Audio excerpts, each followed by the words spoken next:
Capítulo 15. Los 6 fantasmas del temor. Cuando haya escuchado este último capítulo, haga inventario de sí mismo y descubra cuántos fantasmas se interponen en su camino. Antes de poder utilizar cualquier parte de esta filosofía con éxito, su mente tiene que estar preparada para recibirla. La preparación no resulta difícil. Empieza con el estudio, el análisis y la comprensión de los 3 enemigos que necesita eliminar de su mente: la indecisión, la duda y el temor.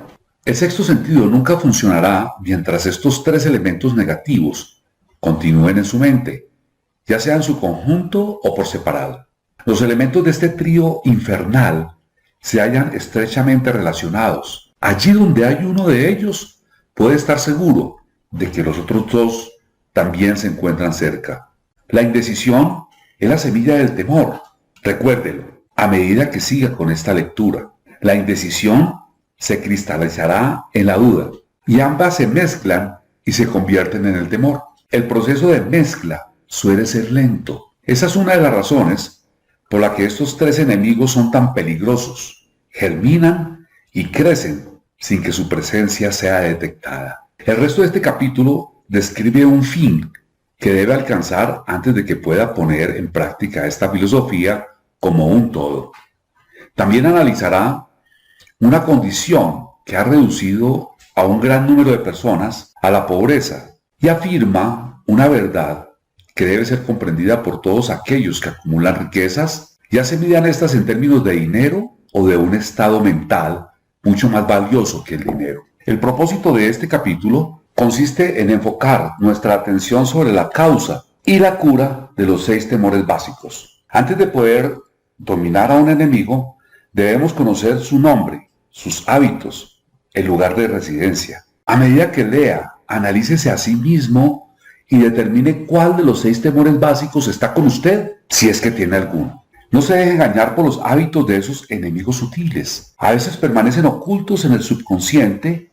En él son difíciles de localizar y aún más difíciles de eliminar.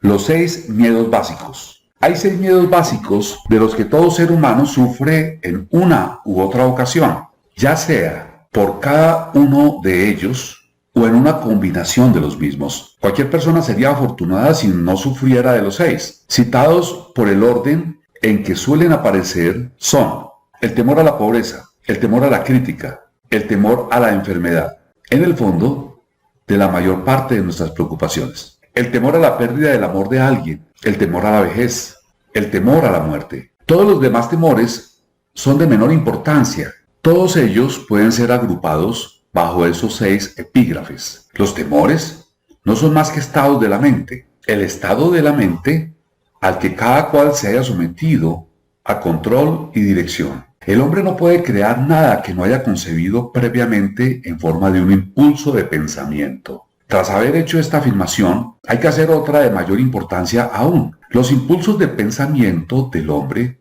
comienzan a trasladarse de inmediato en su equivalente físico, al margen de que esos pensamientos sean voluntarios o involuntarios. Los impulsos de pensamiento que son captados por simple casualidad, pensamientos emitidos por otras mentes, pueden determinar el destino financiero, empresarial, profesional o social con la misma seguridad que los impulsos de pensamiento que uno mismo crea con intención y diseño. Estamos estableciendo aquí los fundamentos para la presentación de un hecho de gran importancia para quien no comprende por qué algunas personas parecen tener suerte, mientras que otras de igual o mayor habilidad, entrenamiento, experiencia y capacidad cerebral parecen destinadas a soportar la desventura. Ese hecho se explica con la afirmación de que todo ser humano tiene la habilidad de controlar su propia mente por completo, y con ese control es evidente que cada persona puede abrir su mente a los impulsos del pensamiento emitidos por otros cerebros, o cerrarla a cal y canto y admitir únicamente aquellos impulsos de pensamiento de su propia elección. La naturaleza ha dotado al hombre de un control absoluto sobre una sola cosa, el pensamiento. Esto, unido al hecho adicional de que todo lo que el hombre crea se inicia en la forma de un pensamiento, nos conduce muy cerca del principio mediante el cual podemos llegar a dominar el temor. Si es cierto que todo pensamiento tiene una tendencia a transformarse en su equivalente físico, y eso es cierto, más allá de todo espacio razonable para la duda, también será cierto que los impulsos del pensamiento del temor, de pobreza, no pueden traducirse en términos de valor y ganancia financiera. El temor a la pobreza. No puede existir compromiso alguno entre la pobreza y la riqueza. Los dos caminos que conducen a ellas van en direcciones opuestas. Si lo que usted desea son riquezas, tiene que negarse a aceptar cualquier circunstancia que conduzca hacia la pobreza. La palabra riqueza se utiliza aquí en su más amplio sentido, refiriéndonos a ella, a los planes espiritual, mental y material. El punto de partida del camino que conduce a la riqueza es el deseo.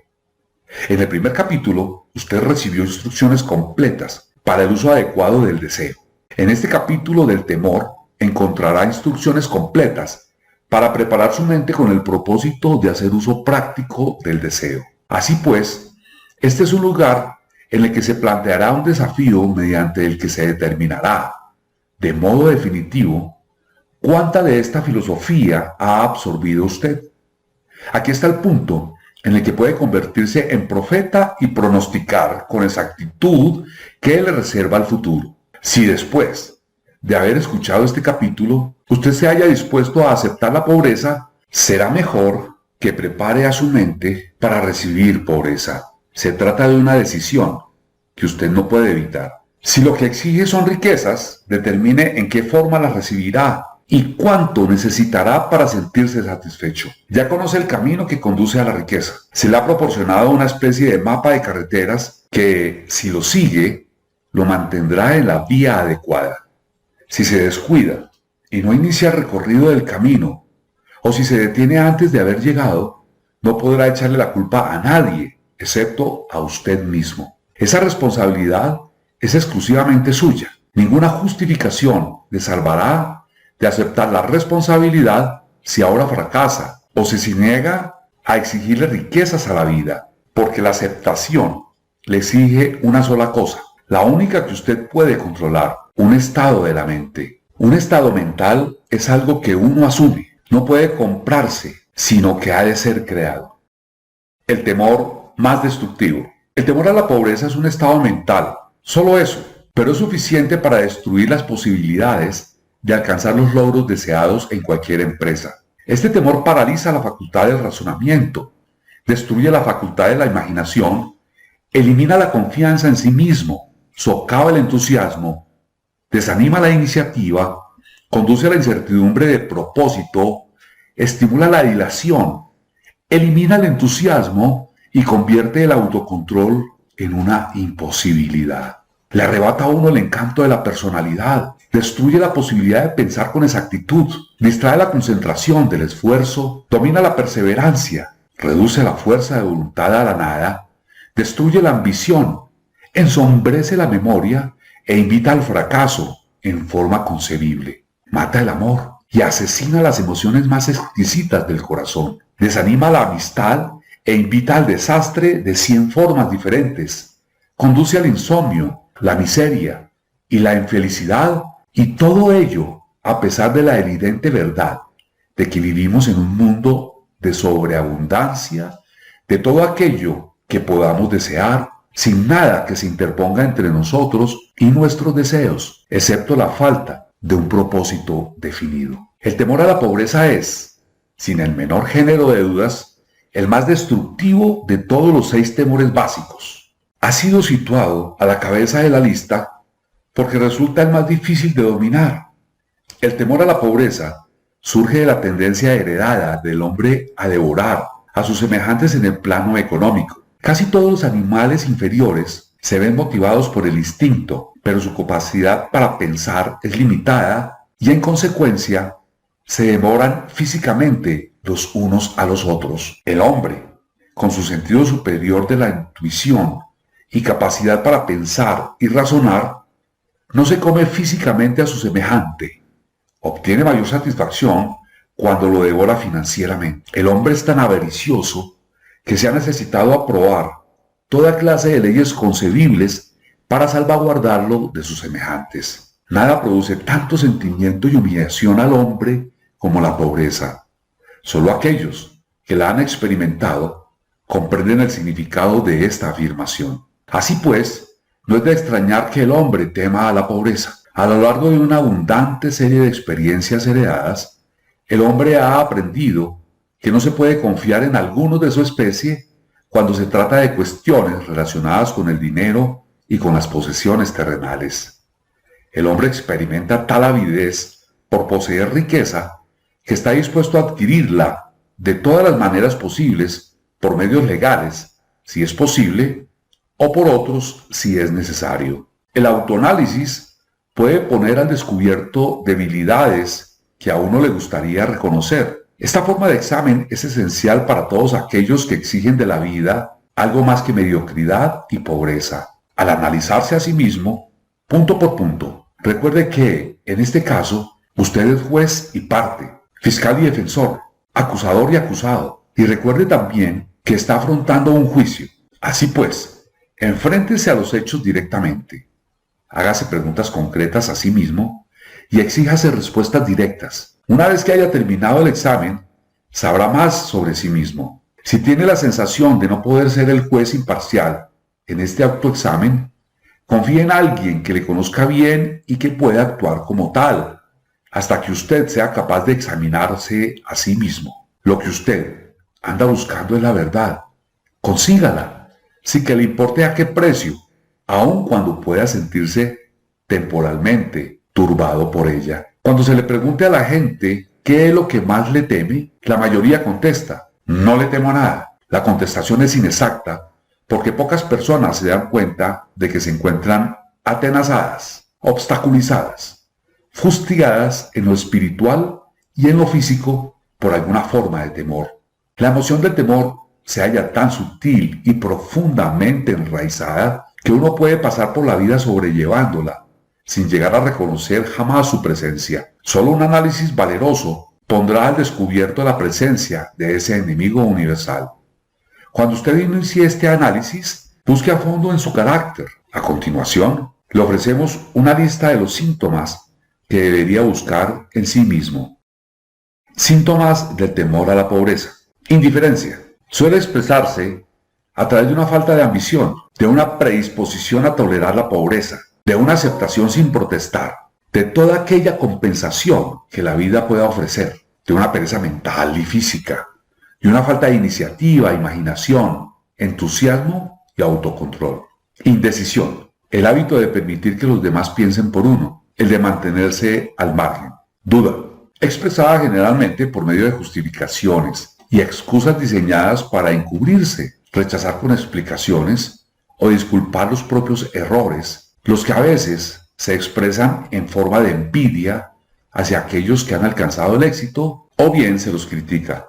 Preocupación. Suele expresarse por el descubrimiento de faltas en los otros, una tendencia a gastar más de los ingresos propios, un descuido del aspecto personal, la burla y el fruncimiento de cejas, la intemperancia en el uso de las bebidas alcohólicas y a veces en el uso de narcóticos, nerviosismo, falta de severidad y de autoconciencia. Precaución excesiva. La costumbre de mirar el lado negativo de toda circunstancia, de pensar y hablar de posible fracaso, en lugar de concentrarse en los medios para alcanzar el éxito. Se conocen todos los caminos que conducen al desastre, pero nunca se buscan los planes precisos para evitarlo. Se espera el momento adecuado para empezar a poner en acción las ideas y los planes, hasta que la espera se transforma en un hábito permanente. Se recuerda a aquellos que han fracasado y se olvida a los que han tenido éxito. Se ve el agujero de la dona, pero no se ve la dona. Es el pesimismo que conduce a la indigestión, al estreñimiento, a la autointoxicación, a la mala respiración y a una mala disposición. Dilación. La costumbre de dejar para mañana aquello que se debería haber hecho el año anterior. Pasarse mucho tiempo buscando justificaciones y excusas para no realizar el trabajo. Este síntoma se halla estrechamente relacionado con el de la precaución excesiva, la duda y la preocupación. La negativa a aceptar la responsabilidad siempre que ésta se pueda evitar. La voluntad de encontrar un compromiso en lugar de levantarse y luchar con firmeza. Comprometerse con las dificultades en lugar de dominarlas y utilizarlas como peldaños para seguir subiendo. El intentar conseguir gangas de la vida en lugar de exigir prosperidad, opulencia, riquezas, satisfacción y felicidad. Planificar lo que se ha de ser solo cuando se haya producido el fracaso, en lugar de quemar todas las naves y hacer que la retirada sea imposible. La debilidad de la confianza en uno mismo y a menudo la total ausencia de la misma, así como la definición de propósito, autocontrol, iniciativa, entusiasmo, ambición, frugalidad y una sana habilidad para el razonamiento. El esperar la pobreza en lugar de exigir la riqueza. El asociarse con aquellos que aceptan la pobreza y no buscar la compañía de quienes exigen y reciben la riqueza. El dinero habla. Algunos preguntarán, ¿por qué ha escrito un libro sobre el dinero? ¿Por qué medir la riqueza en dólares? Algunos pensarán que hay otras formas de riqueza mucho más deseables que el dinero y tendrán razón. Sí, hay riquezas que no pueden medirse en términos monetarios, pero millones de personas dirán, dame todo el dinero que necesito y yo me encargaré de encontrar aquello que deseo. La razón principal por la que he escrito este libro es porque millones de hombres y mujeres se encuentran paralizados por el temor a la pobreza. Lo que esa clase de temor es capaz de hacerle a uno fue muy bien escrito por Westerbrook Plever. El dinero no es más que conchas de almejas, o discos de metal o trozos de papel. Y hay tesoros del corazón y del alma que el dinero no puede comprar. Pero la mayoría de la gente sin dinero es incapaz de tenerlo en cuenta y sostener su espíritu. Cuando un hombre se encuentra en lo más bajo, está en la calle y es incapaz de conseguir trabajo, a su espíritu le sucede algo que se refleja en la caída de sus hombros, en la forma de llevar el sombrero, en su modo de caminar y su mirada. No puede escapar a una sensación de inferioridad con respecto a la gente que tiene un empleo seguro, aun cuando sepa que esas personas no son iguales en carácter, inteligencia o habilidad. Por su parte, los demás, incluso sus amigos, experimentan una sensación de superioridad y lo consideran una víctima, quizás de una manera inconsciente. Tal vez ese hombre pida prestado durante un tiempo, pero no es suficiente como para continuar con la vida a la que está acostumbrado y tampoco podrá continuar pidiendo durante mucho tiempo. Pero pedir, aun cuando sea para vivir, es una experiencia deprimente y al dinero así obtenido le falta el poder que el dinero ganado con su propio esfuerzo tiene. Evidentemente, nada de esto se aplica a los zánganos y los pordioseros, sino solo a los hombres con ambiciones normales y que se respetan a sí mismos. Las mujeres que se encuentran en la misma situación son algo diferentes. De algún modo, no las consideramos como personas marginadas. Raras veces viven en la miseria o piden por las calles, y cuando se encuentran entre la gente, no se las reconoce por las mismas señales que identifican a los hombres mendigos. Desde luego, no me refiero a las harapientas de la gran ciudad, que son parte opuesta de los vagabundos masculinos confirmados. Me refiero a las mujeres bastante jóvenes, decentes y con inteligencia. Tienen que haber muchas mujeres así, pero su desesperación no resulta tan evidente. Quizás se suiciden. Cuando un hombre se encuentra sin dinero y desempleado, dispone de tiempo para lamentarse. Es posible que viaje muchos kilómetros para buscar un trabajo y descubra que el puesto que ha sido ocupado ya, o solo se trataba de uno de esos puestos sin salario fijo, con solo una comisión sobre las ventas de algún cachivache inútil que nadie compraría, excepto por piedad. El hombre vuelve a encontrarse en la calle, sin un sitio al que ir, excepto a cualquier parte. Así que camina y camina, contempla los escaparates de las tiendas, observa lujos que no son para él, se siente inferior y deja paso a otras personas que se detienen a mirar con interés activo. Deambula por la estación de trenes y entra en la biblioteca para descansar los pies y calentarse un poco, pero eso no es lo mismo que buscar un trabajo, de modo que no tarda en reanudar la marcha. Es posible que no lo sepa, pero su falta de objetivo le delatará, aunque las líneas de su figura no lo hagan.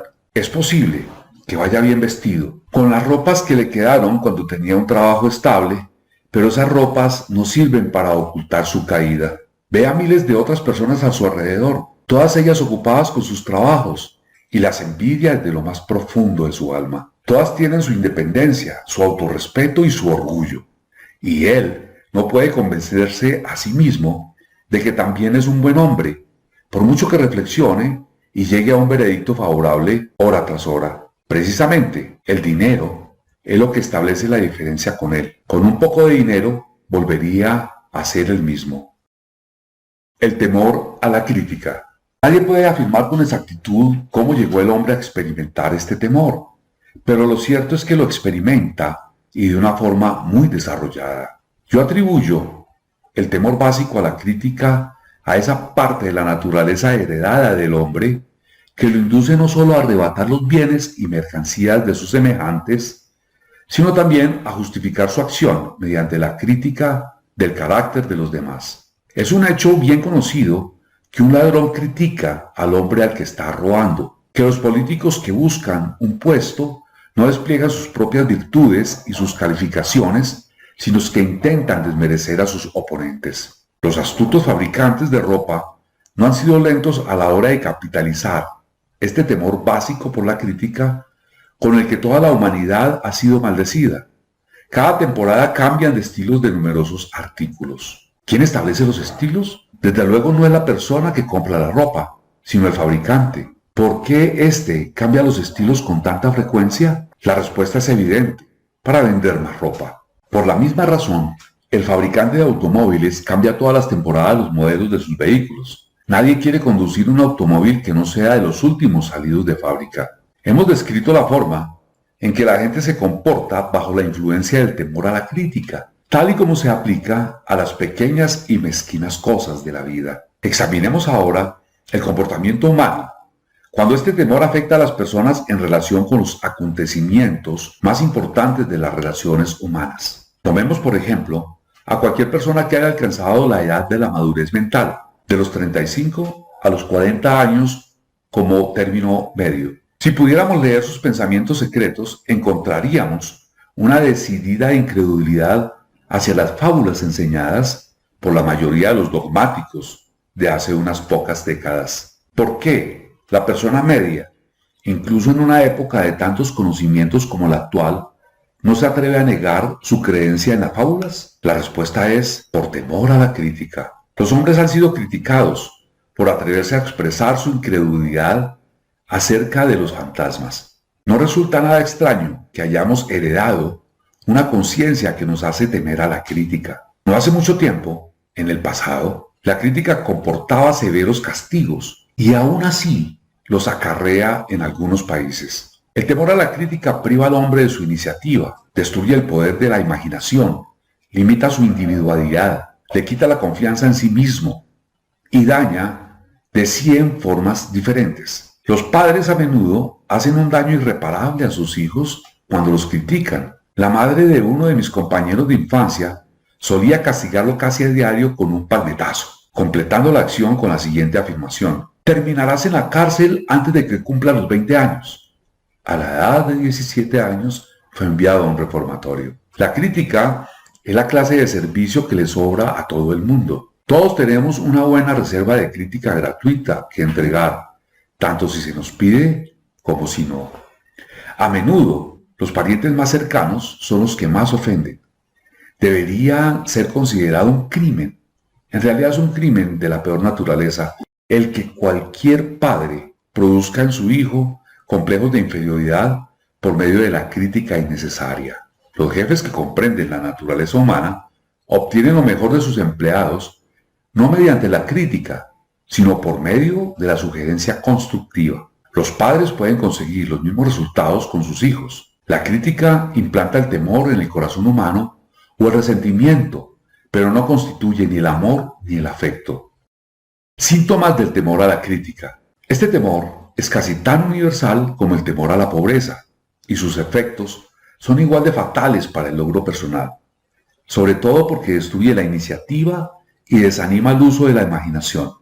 Los principales síntomas del temor a la crítica son: timidez. Suele ser expresada por medio del nerviosismo, la timidez en la conversación y en el encuentro con personas desconocidas, el movimiento extraño de las manos y de los pies, el desplazamiento de la mirada, falta de serenidad, ausencia de control en la voz, nerviosismo en la presencia de otros, postura deficiente del cuerpo, memoria pobre, personalidad, escasa firmeza en las decisiones, falta del encanto personal y de habilidad para expresar opiniones definidas, costumbre de soslayar los temas en lugar de afrontarlos de manera directa, estar de acuerdo con otros sin haber examinado sus opiniones con cuidado, complejo de inferioridad, costumbre de expresar autoaprobación por medio de la palabra y las acciones como un medio de ocultar una sensación de inferioridad, utilizar palabras grandilocuentes para impresionar a los demás, a menudo sin conocer siquiera el significado de lo que se dice, imitar a otros en la ropa, el discurso y las actitudes, fanfarronear de logros imaginarios. Esto produce a veces una imagen superficial de sentimiento de superioridad. Extravagancia, costumbre de intentar mantener a la altura de los demás, gastando mucho más de lo que se ingresa.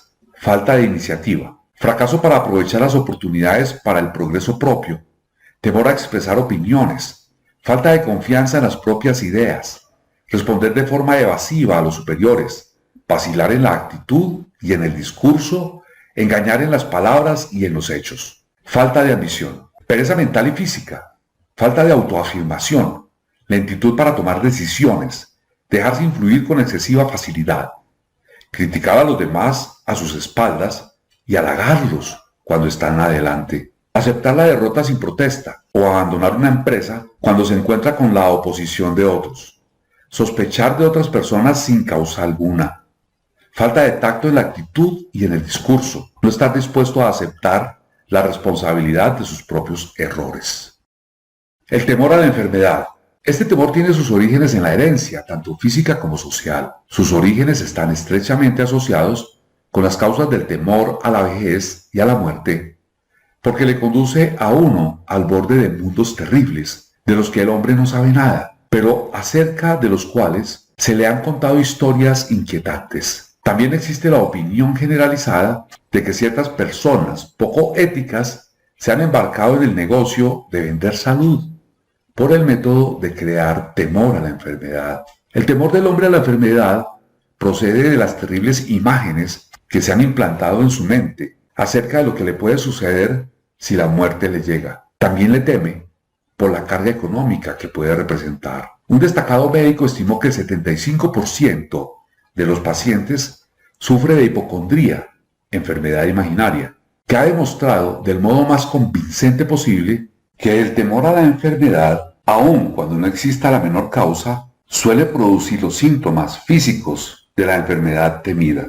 La mente humana es muy poderosa, construye o destruye. Los laboratorios farmacéuticos han hecho enormes fortunas jugando con esa debilidad del temor a la enfermedad. Esta forma de imposición sobre la humanidad crédula llegó a ser tan predominante hace una década que la revista Collier emprendió una campaña contra los peores ofensores en el negocio de los medicamentos patentados. A través de una serie de experimentos llevados a cabo hace algunos años, se demostró que la gente puede enfermar por sugestión.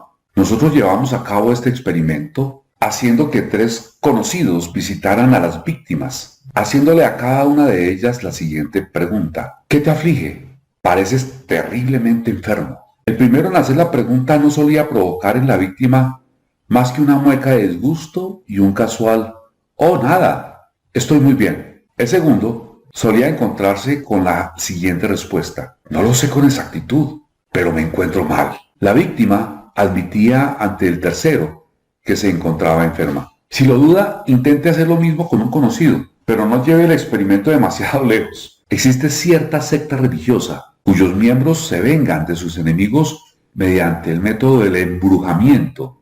Dicen que hechizan a la víctima. Hay pruebas abrumadoras de que la enfermedad suele comenzar en forma de un impulso de pensamiento negativo. Tal impulso puede pasar de una mente a otra, por sugestión, o ser creado por un individuo en su propia mente. Un hombre bendecido con mucha más sabiduría de lo que el siguiente incidente pudiera indicar, Dijo en cierta ocasión: cuando alguien me pregunta cómo me siento, mi respuesta sería darle un puñetazo. Los médicos aconsejan un cambio de clima a sus pacientes en beneficio de su salud, cuando lo realmente necesario sería un cambio de actitud mental. La semilla del temor a las enfermedades anida en cada mente humana. La preocupación, el temor, el desánimo, la desilusión en el amor y el fracaso en los negocios permiten que esta semilla germine y crezca. Las desilusiones en los negocios y en el amor se encuentran a la cabeza de la lista de las causas del temor a la enfermedad.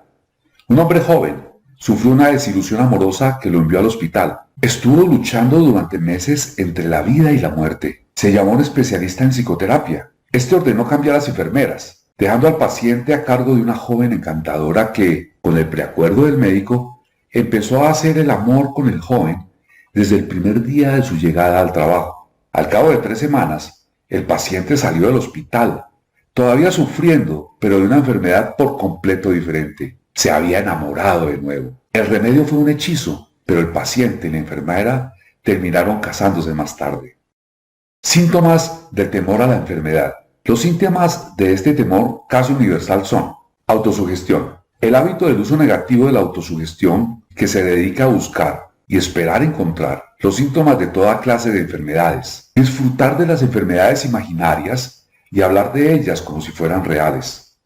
El hábito de probar todas las manías y modas recomendadas por los demás, considerándolas como algo que tiene valor terapéutico. Hablar a otros de las operaciones, accidentes y de otras formas de enfermedad. Experimentar con dietas y ejercicios físicos, sistemas de reducción de peso sin guía profesional. Probar remedios caseros, medicamentos patentados y remedios de charlatanes. Hipocondría. El hábito de hablar de la enfermedad, concentrando la mente en ella y esperando su aparición hasta que se produce un colapso nervioso. Nada que se venda en botellas puede curar este estado. Se produce como consecuencia de un pensamiento negativo y la curación se logra solo mediante un pensamiento positivo. Se dice que la hipocondría, un término médico para referirse a la enfermedad imaginaria, produce tanto daño como la enfermedad que se teme tener. La mayoría de los casos denominados nerviosos no son sino enfermedades imaginarias. Ejercicio.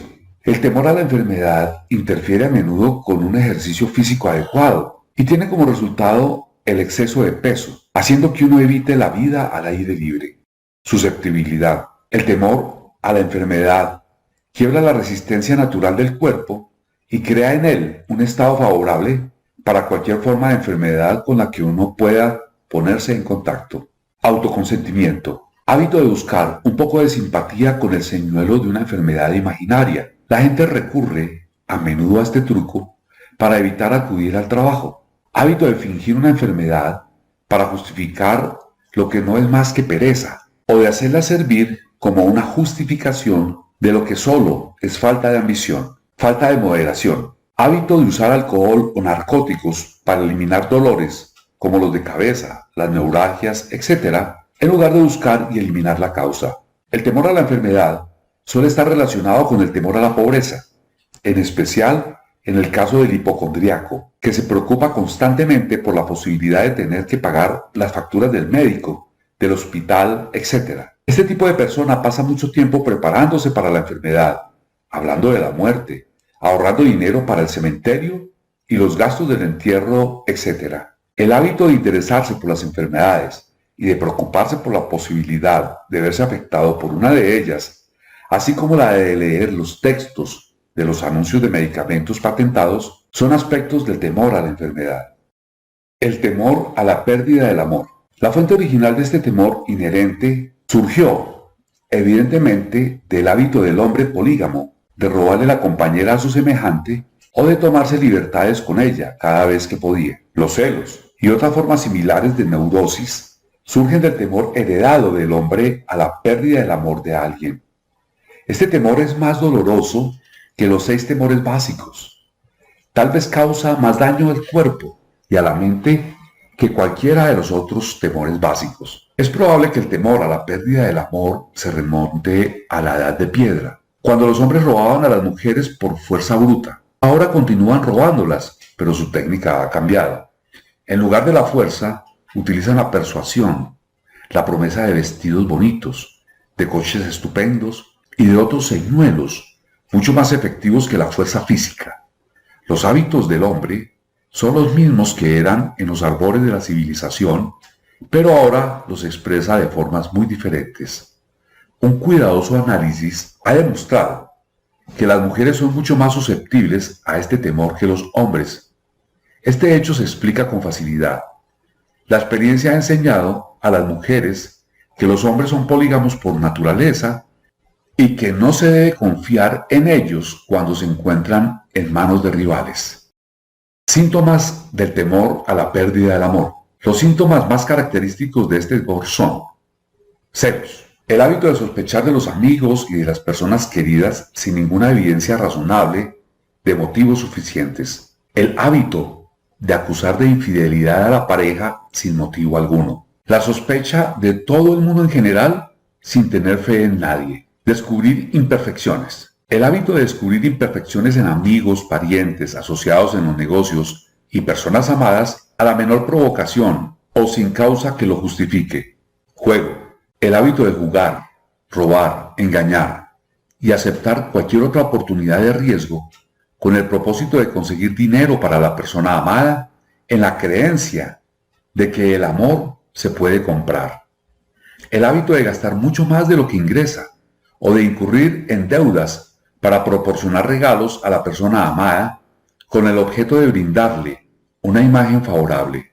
Insomnio, nerviosismo, falta de perseverancia, debilidad de voluntad, falta de autocontrol, falta de confianza en sí mismo, mal carácter. El temor a la vejez. En conjunto, este temor surge de dos fuentes. En primer lugar, del pensamiento de que la vejez puede traer consigo la pobreza. El segundo término, siendo esta la fuente más común, a partir de las enseñanzas falsas y crueles del pasado, que se han mezclado demasiado bien con fuego y azufre, otras ideas diseñadas con gran astucia para esclavizar al hombre a través del temor. En el caso del temor básico a la vejez, el hombre tiene dos razones muy sanas para su aprehensión. Una surge de la desconfianza hacia sus semejantes que puedan arrebatarle todas sus posesiones mundanas, y la otra surge de las terribles imágenes que hay en su mente acerca del más allá. La posibilidad de la mala salud, que se incrementa a medida que la gente envejece, contribuye asimismo a ese temor tan común a la vejez. El erotismo también entra a formar parte del temor a la vejez, ya que a ningún hombre le agrada la idea de ver disminuida su atracción sexual. La causa más común del temor a la vejez va asociada con la posibilidad de la pobreza. Asilo no es una palabra muy agradable. Produce un escalofrío en la mente de toda persona que afronta la posibilidad de tener que pasar los últimos años de su vida en una casa de beneficencia. Otra causa que contribuye al temor a la vejez es la posibilidad de perder la libertad y la independencia, ya que la vejez puede traer consigo la pérdida de la libertad, tanto física como económica. Síntomas del temor a la vejez. Los síntomas más comunes de este temor son la tendencia a reducir la actividad y a desarrollar un complejo de inferioridad en la edad de la madurez mental, hacia los 40 años, con la falsa creencia de que uno se descuida a causa de la edad. La verdad es que los años más útiles del hombre, tanto mental como físico, son los comprendidos entre los 40 y los 60. El hábito de hablar de uno mismo como pidiendo disculpas por ser viejo, solo porque se han alcanzado los 40 o 50 años, en lugar de darle la vuelta a esta regla y expresar gratitud por haber alcanzado la edad de la sabiduría y la comprensión. El hábito de matar la iniciativa, la imaginación y la confianza en sí mismo, al creer falsamente que es demasiado viejo para ejercer esas cualidades. La costumbre de la persona de 40 años, que viste con el propósito de intentar aparecer más joven y que actúa con las formas afectadas de los jóvenes, inspirando con ello el ridículo tanto en amigos como en extraños. El temor a la muerte. Para algunos este es el más cruel de todos los temores básicos.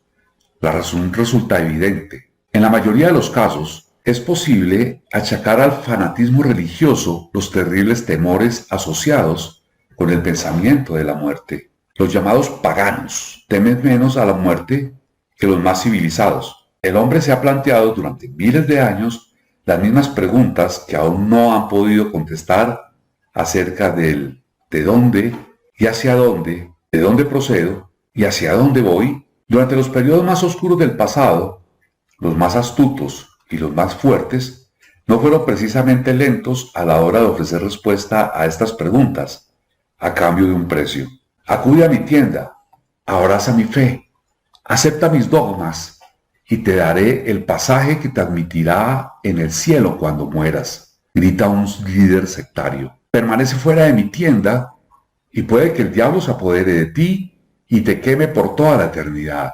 El pensamiento del castigo eterno destruye el interés por la vida y hace imposible la felicidad. Aunque el líder religioso no sea capaz de proporcionar un salvoconducto hacia el cielo, ni la falta de él permita al desgraciado descender al infierno, la posibilidad de esto último parece tan terrible que el simple pensamiento se apodera de la imaginación de una forma tan realista que paraliza la razón e instala el temor a la muerte en nuestra mente. El temor a la muerte no es ahora tan común como lo fue en la época en que no existían grandes universidades. Los hombres de ciencia han derramado el foco de la verdad sobre el mundo, y esa verdad está liberando rápidamente a los hombres de este terrible temor a la muerte. Aquellos que asisten a las universidades no se dejan impresionar ya fácilmente por el fuego y el azufre. Con la ayuda de la biología, la astronomía, la geología y otras ciencias afines, se ha ido disipando los temores que se apoderaron de las mentes de los hombres en otras épocas más oscuras. El mundo entero está compuesto de solo dos cosas: energía y materia. En la física elemental aprendemos que ni la materia ni la energía, las únicas dos realidades conocidas por el hombre, pueden ser creadas ni destruidas. Tanto la materia como la energía pueden ser transformadas, pero ninguna de ellas destruida. Si la vida es alguna cosa, es energía. Si es imposible destruir la energía y la materia, resulta evidente que tampoco se puede destruir la vida. Esta, como cualquier otra forma de energía, puede pasar por los distintos procesos de transición o de cambio, pero nunca se puede destruir. La muerte no es más que una transición. Si la muerte es un simple cambio o una transición, en tal caso, nada existe después de ella, excepto un largo y eterno sueño pacífico. Y el sueño no es algo a lo que haya de temer. Así pues, usted puede eliminar para siempre el temor a la muerte. Síntomas del temor a la muerte. Los síntomas generales de este temor son la costumbre de pensar en la muerte antes que en obtener lo máximo de la vida. Ello se debe en general a la falta de propósito o a la falta de una ocupación adecuada. Este temor predomina más entre las personas de edad avanzada, pero a veces las personas más jóvenes son las víctimas del mismo. El mayor de todos los remedios contra el temor a la muerte es el ardiente deseo de alcanzar logros, apoyado por una realización de un servicio útil a los demás. Una persona ocupada, en muy raras ocasiones, dispone del tiempo para pensar en la muerte. La vida le parece demasiado excitante como para andar preocupándose por la muerte. A veces, el temor a la muerte se halla estrechamente asociado con el temor a la pobreza, cuando se piensa que la propia muerte puede dejar a los seres queridos en la miseria. En otros casos, el temor a la muerte está causado por la enfermedad y por consiguiente desmoronamiento de la resistencia física del cuerpo. Las causas más comunes del temor a la muerte son enfermedad, pobreza, falta de ocupación apropiada, desilusión amorosa, demencia, fanatismo religioso. La preocupación. La preocupación es un estado mental basado en el temor. Funciona con lentitud, pero es persistente, insidiosa y sutil. Paso a paso, se abre camino hasta que paraliza la propia facultad de razonamiento. Destruye la confianza en uno mismo y la iniciativa. La preocupación es una forma de temor sostenido causado por la indecisión. En consecuencia, se trata de un estado mental que es posible controlar. Una mente desequilibrada es impotente. La indecisión hace que la mente sea desequilibrada. A la mayoría de los individuos les falta la fuerza de voluntad para tomar decisiones con prontitud y para mantenerlas con firmeza una vez las han tomado. No nos preocupamos por las condiciones cuando hemos tomado una decisión para seguir una determinada línea de acción.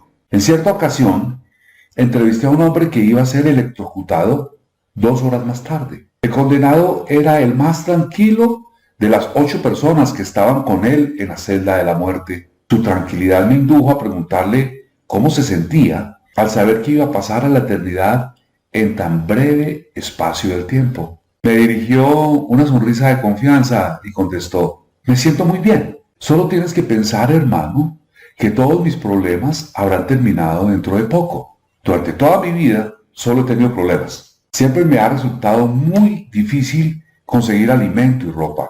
Dentro de poco ya no necesitaré nada de eso. Me he sentido muy bien desde que supe con seguridad que iba a morir. Entonces me preparé mentalmente para aceptar mi destino con buen espíritu. Al tiempo que hablaba, devoraba una cena de unas proporciones suficientes para 3 hombres, comiendo cada bocado de alimento que se llevaba y al parecer disfrutándolo tanto como si no le esperara ningún desastre. La decisión daba una resignación a este hombre ante su destino. La decisión también puede prevenir la aceptación de circunstancias no deseadas. A través de la indecisión, los 6 temores básicos se transforman en un estado de preocupación. Suprima para siempre el temor a la muerte, tomando la decisión de aceptarla como un acontecimiento inevitable. Elimina el temor a la pobreza, adoptando la decisión de conseguir todas aquellas riquezas que pueda acumular sin preocupación. Aplaste el cuello del temor a la crítica, decidiendo no preocuparse por lo que la gente piense, haga o diga. Elimina el temor a la vejez, tomando la decisión de aceptarla, no como un obstáculo, sino como una gran bendición que lleva consigo la sabiduría, el autocontrol y la comprensión que no se conoce en la juventud. Libérese del temor a la enfermedad, adoptando la decisión de olvidarse de los síntomas. Domina el temor a la pérdida del amor, decidiendo salir adelante sin amor, si eso llegara a ser necesario. Mate la costumbre de la preocupación, en todas sus formas, tomando la decisión general de que no hay nada en la vida por lo que valga la pena preocuparse. Con esta decisión alcanzará serenidad, paz mental y claridad de pensamiento, todo lo cual le producirá felicidad. Un hombre cuya mente está llena de temor no solo destruye sus propias posibilidades de acción inteligente, sino que transmite estas vibraciones destructivas a las mentes de todos aquellos que entran en contacto con él, y con eso también destruye sus posibilidades. Incluso un perro o un caballo sabe cuándo le falta valor a su amo. Es más, un perro o un caballo captarán las vibraciones del temor que su amo emite y se comportará de acuerdo con ellas. Mucho más abajo, en la línea de inteligencia del reino animal, uno se encuentra con esa misma capacidad para captar las vibraciones del temor. El desastre del pensamiento negativo. Las vibraciones del temor pasan de una mente a otra con la misma rapidez y seguridad con que el sonido de la voz humana pasa de la emisora de radio al receptor. La persona que expresa los pensamientos negativos o los destructivos mediante las palabras puede estar casi segura de experimentar los resultados de esas mismas palabras en forma de retrocesos destructivos. La emisión de impulsos del pensamiento destructivo también produce por sí sola, sin ayuda de las palabras, un retroceso que se pone de manifiesto en muchas formas. En primer lugar, y quizás esto sea lo más importante a recordar, la persona que emite pensamientos de naturaleza destructiva tiene que sufrir un grave daño como consecuencia del desmoronamiento de la facultad de la imaginación creativa. En segundo término, la presencia de cualquier emoción destructiva en la mente desarrolla una personalidad negativa que repele a los demás y que a menudo los convierte en antagonistas. La tercera fuente de daño para la persona que tiene pensamientos negativos o que los emite radica en el hecho significativo de que esos impulsos de pensamiento no son solo nocivos para los demás, sino que impregnan el subconsciente de la misma persona que los emite y terminan por llegar a formar parte de su propio carácter. Su empresa en la vida es, presumiblemente, alcanzar el éxito. Para conseguirlo, debe encontrar la paz mental, adquirir los materiales necesarios para la vida y, por encima de todo, alcanzar la felicidad. Todas estas evidencias de éxito empiezan en forma de impulsos de pensamiento. Usted puede controlar su propia mente. Dispone usted del poder para alimentarla con aquellos impulsos de pensamiento que prefiera. Con este privilegio también va la responsabilidad de utilizarlos de forma constructiva. Usted es el dueño de su propio destino terrenal, de la misma forma que tiene el poder para controlar sus propios pensamientos. Usted es capaz de influir, dirigir y controlar su propio entorno, haciendo que su vida sea aquello que usted desea. O bien, puede descuidar el ejercicio de ese privilegio que es exclusivamente suyo, para que su vida se encuentre sometida y, por lo tanto, a merced de las circunstancias que le arrojan de un lado a otro, como si fuera una tabla a merced de las olas del océano. El taller del diablo. Además de los 6 temores básicos, hay otro mal del que la gente suele sufrir. Constituye un terreno abonado en el que las semillas del fracaso crecen en abundancia. Es algo tan sutil que, con frecuencia, ni siquiera se detecta su presencia. Esta aflicción no puede clasificarse como un temor. Es algo que se haya enraizado más profundamente y que, a menudo, resulta más funesto que los 6 temores básicos. A falta de un nombre mejor, denominemos a este mal susceptibilidad a las influencias negativas. Los hombres que alcanzan grandes riquezas se protegen siempre contra él. Aquel que se ve afectado por la pobreza nunca lo hace. Los que tienen éxito en cualquier actividad han de preparar sus mentes para resistirse a este mal. Si usted está leyendo esta filosofía con el propósito de acumular riquezas, debe examinarse a sí mismo con sumo cuidado para determinar si es usted susceptible a las influencias negativas. Si descuida este autoanálisis, habrá renunciado a su derecho a alcanzar el objeto de sus deseos. Haga que su autoanálisis sea investigador.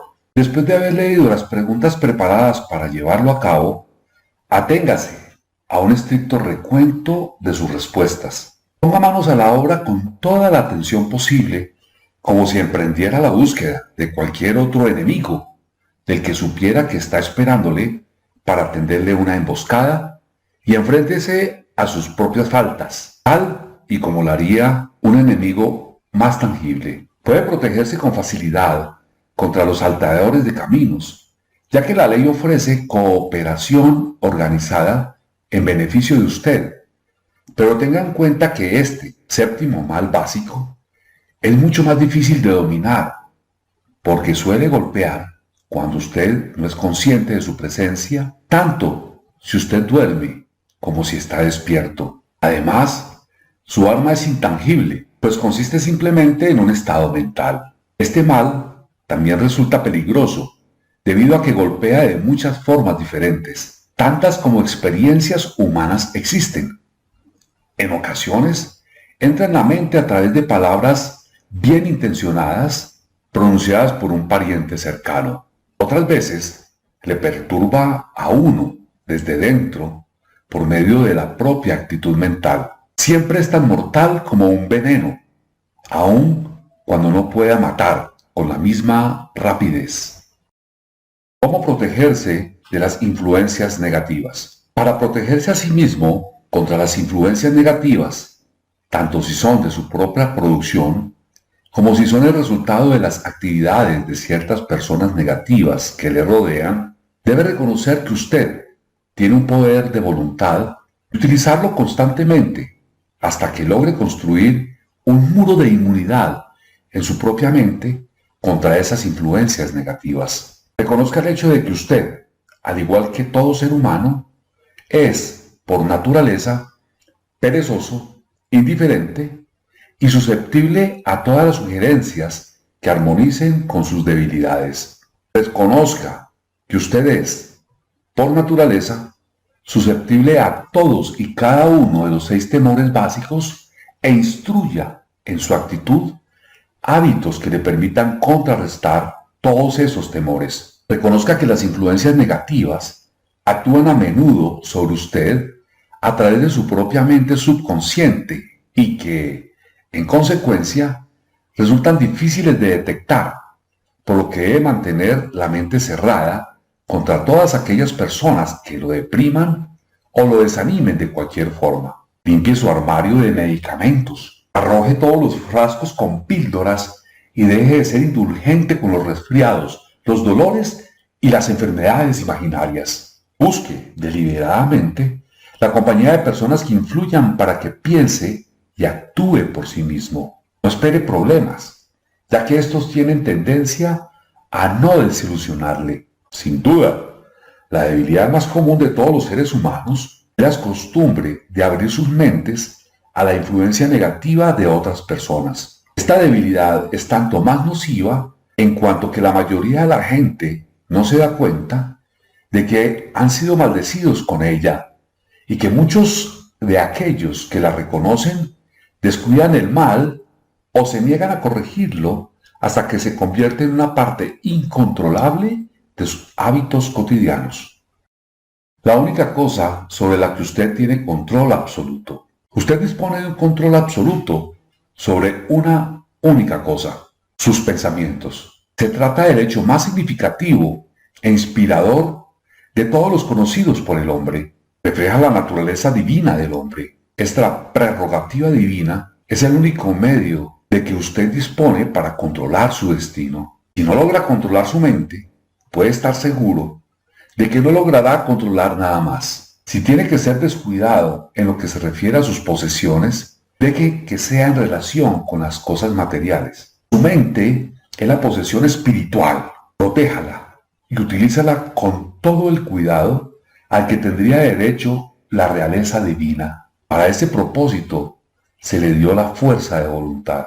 Por desgracia, no existe protección legal contra aquellos que, ya sean a propósito o por ignorancia, envenenan las mentes de los demás mediante la sugestión negativa. Esta forma de destrucción debería ser punible y con duros castigos legales, porque pueden destruir, como sucede a menudo, las oportunidades de la persona para adquirir cosas materiales que están protegidas por la ley.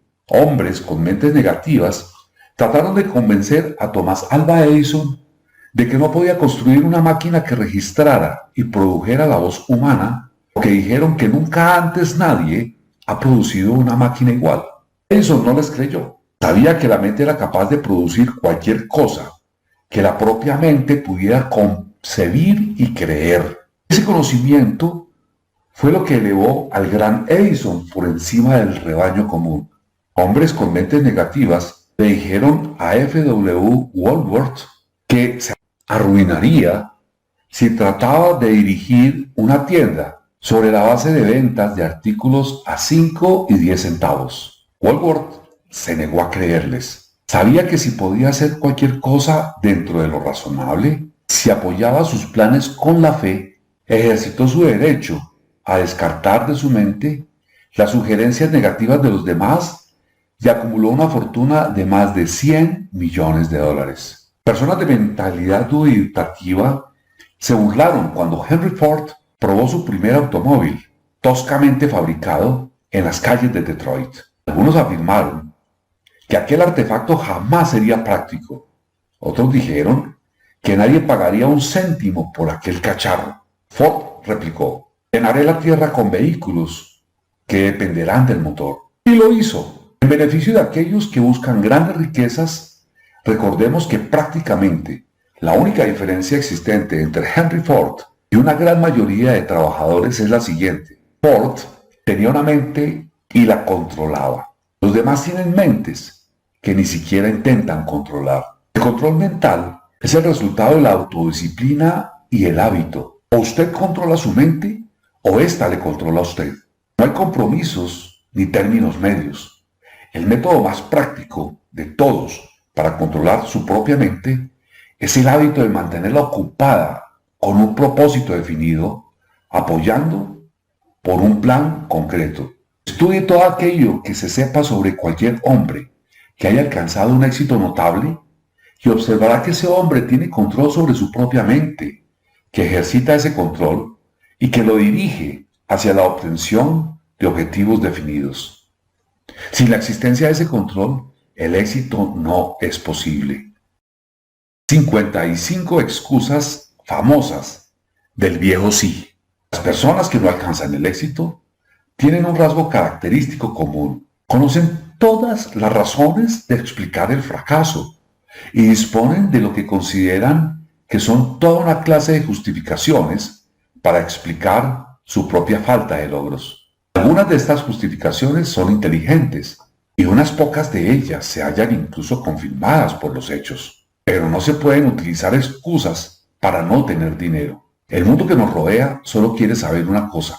¿Ha alcanzado usted el éxito? Un analista de carácter compiló una lista de las excusas que se suelen utilizar con mayor frecuencia. A medida que escuche la lista, examínese a sí mismo con cuidado y determine cuántas de estas excusas ha hecho suyas, si es que hay alguna. Recuerde también que la filosofía presentada en este libro hace que cada una de estas excusas haya quedado obsoleta. Primero, si no tuviera una esposa y una familia. Segundo, si tuviera suficiente empuje. Tercero, si tuviera dinero. Cuarto, si tuviera una buena educación. Quinto, si pudiera conseguir un trabajo. Sexto, si gozara de buena salud. Séptimo, si dispusiera de tiempo. Octavo, si los tiempos fueran mejores. Noveno, si las personas me comprendieran. 10. Si las condiciones que me rodean fueran diferentes. 11. Si pudiera volver a vivir mi vida. 12. Si no tuviera miedo de lo que ellos dicen. 13. Si me hubiera dado una oportunidad. 14. Si ahora tuviera una oportunidad. 15. Si otras personas no lo hubieran conseguido por mí. 16. Si no sucediera nada que me detuviera. 17. Si fuera más joven. 18. Si pudiera hacer lo que quisiera. 19. Si hubiera nacido rico. 20. Si pudiera conocer a la gente adecuada. 21. Si tuviera el talento de algunas personas. 22. Si me atreviera a imponerme. 23. Si hubiera aprovechado las oportunidades del pasado. 24. Si la gente no me pusiera nervioso. 25. Si no tuviera que mantener la casa y cuidar de los hijos. 26. Si pudiera ahorrar algún dinero. 27. Si el jefe me apreciara. 28. Si contara con alguien que me ayudara. 29. Si mi familia me comprendiera. 30. Si viviera en una gran ciudad. 31. Si solo pudiera empezar. 32. Si fuera libre. 33. Si tuviera la personalidad de algunas personas. 34. Si no fuera tan gordo. 35. Si mi talento fuera conocido. 36. Si pudiera abrirme paso. 37. Si pudiera liberarme de deudas. 38. Si no hubiera fracasado. 39. Si supiera cómo. 40. Si no tuviera tantas preocupaciones. 42. Si pudiera casarme con la persona adecuada. 43. Si la gente no fuera tan insensible. 44. Si mi familia no fuera tan extravagante. 45. Si tuviera seguro de mí mismo. 46. Si no tuviera la suerte en contra. 47. Si hubiera nacido bajo otro signo. 48. Si no fuera cierto de que lo que tiene que ser, será. 49. Si no tuviera que trabajar tanto. 50. Si no hubiera perdido mi dinero. 51. Si viviera en un barrio diferente. 52. Si no tuviera un pasado. 53. Si tuviera una empresa propia. 54. Si los demás me escucharan. 55. Sí, y este es el mayor de todos ellos. Si yo tuviera el valor de verme tal y cual soy en realidad, descubriría qué es lo que pasa conmigo y lo corregiría. Entonces, tendría la oportunidad de aprovechar mis propios errores y aprender algo de la experiencia de los demás, pues sé que me ocurre algo que no está del todo bien, porque estaría donde debería estar si me hubiese pasado más tiempo analizando mis debilidades y menos buscando excusas que las justificaran. Encontrar excusas con las que explicar el fracaso es un pasatiempo nacional. El hábito es tan viejo como el ser humano y fatal para el éxito, porque la gente se aferra a sus máquinas de excusas. La respuesta es evidente. Defienden sus excusas porque ellos mismos las crean. Toda excusa es hija de la propia imaginación y está en la naturaleza del hombre defender lo que es producto del propio cerebro. Encontrar excusas es un hábito profundamente arraigado. Los hábitos son difíciles de romper, sobre todo cuando ofrecen una justificación para algo que hemos hecho. Platón pensaba en esta verdad cuando afirmó: la primera y mejor victoria es conquistar el yo. Ser conquistado por el yo es, de todas las cosas, la más vergonzosa y vil. Otro filósofo que pensaba lo mismo cuando dijo: me llevé una gran sorpresa al descubrir que la mayor parte de la fealdad que veía en los demás no era más que el reflejo de mi propia naturaleza. Herbert Hubbard dijo: siempre ha sido un misterio para mí saber por qué la gente se pasa tanto tiempo engañándose a sí misma, creando excusas para justificar sus debilidades. Si ese tiempo se utilizara de un modo diferente, bastaría para curar la debilidad y entonces no necesitaríamos de ninguna excusa. Antes de terminar, quisiera recordarle que la vida es un tablero de ajedrez y el contrincante es el tiempo. Si vaciláis antes de mover o descuidáis hacer el movimiento con prontitud, el tiempo os vencerá. Hombres, juzgáis contra un contrincante que no tolera la indecisión. Es posible que hasta ahora usted haya tenido una excusa lógica para no verse obligado a exigirle a la vida aquello que usted mismo le ha pedido. Pero esa excusa ha quedado obsoleta, porque ahora usted está en posición de la llave maestra que abre la puerta de las cuantiosas riquezas de la vida. La llave maestra es intangible, pero muy poderosa. Otorga el privilegio de crear en la propia mente un ardiente deseo de alcanzar una forma definida de riqueza. No hay ningún castigo por utilizarla, pero se ha de pagar un precio por no hacerlo. Ese precio es el fracaso. Si se utiliza, en cambio, espera una recompensa de enormes proporciones. Se trata de la satisfacción que nos produce conquistar el yo y obligar a la vida a entregarnos aquello que se le pide. La recompensa es digna de su esfuerzo. ¿Está dispuesto a empezar y convencerse de ello? Si todos estamos relacionados, dijo el inmortal Emerson, debemos conocernos. Para terminar, permítaseme decir, si todos estamos relacionados, nos hemos conocido a través de estas páginas. Escuche el audio de este capítulo para que su subconsciente asimile estos principios y le permita poner en práctica las técnicas que se indican en este audiolibro. El Club de Lectura para Emprendedores CLPE agradece escriba sus comentarios sobre el tema que más le haya gustado de este capítulo. Asimismo, nos apoye suscribiéndose a este canal para que más personas se beneficien de esta información.